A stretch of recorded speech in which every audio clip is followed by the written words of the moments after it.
messieurs, bonsoir et bienvenue. Nous sommes au cœur de la dépression Domingos avec les vents justement qui se renforcent de plus en plus et qui vont continuer à souffler fort. On voit d'ailleurs le mouvement de la dépression avec le ciel de traîne qui suit cette perturbation. Une journée donc chahutée qui va se poursuivre avec cette vigilance orange pour cause de fortes rafales de vent ici essentiellement près de l'Atlantique. Donc une partie de la Gironde, la Vendée, la Charente-Maritime, la Charente, les Deux-Sèvres et d'autres sont concernés par ça, doublé aussi parfois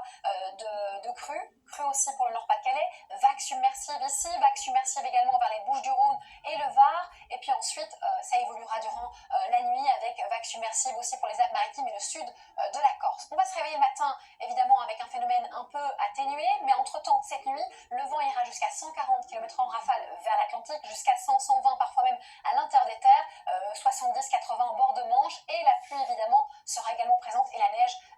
à différentes altitudes vers les Alpes, de la neige qu'on retrouve au réveil, avec déjà aussi beaucoup d'humidité et des averses présentes ici entre l'Aquitaine et ça remonte vers les Hauts-de-France. Puis ensuite on continue avec l'évolution, c'est-à-dire ça s'ouvre nettement sur une bonne partie du pays avec encore du vent modéré, mais plus d'éclaircies, quelques ondées et un temps plus calme en Méditerranée. On continue avec les températures de la nuit prochaine, 7 à 17 degrés. Durant la journée, là également, le thermomètre est en hausse, avec des valeurs qui peuvent grimper jusqu'à 22 degrés pour Bastia. Rapide coup d'œil pour les prochains jours, c'est un retour non pas au calme puisqu'on a encore pas mal d'instabilité prévue pour la journée de lundi, nouvelle perturbation mardi et mercredi par le nord-ouest avec du vent, cette même perturbation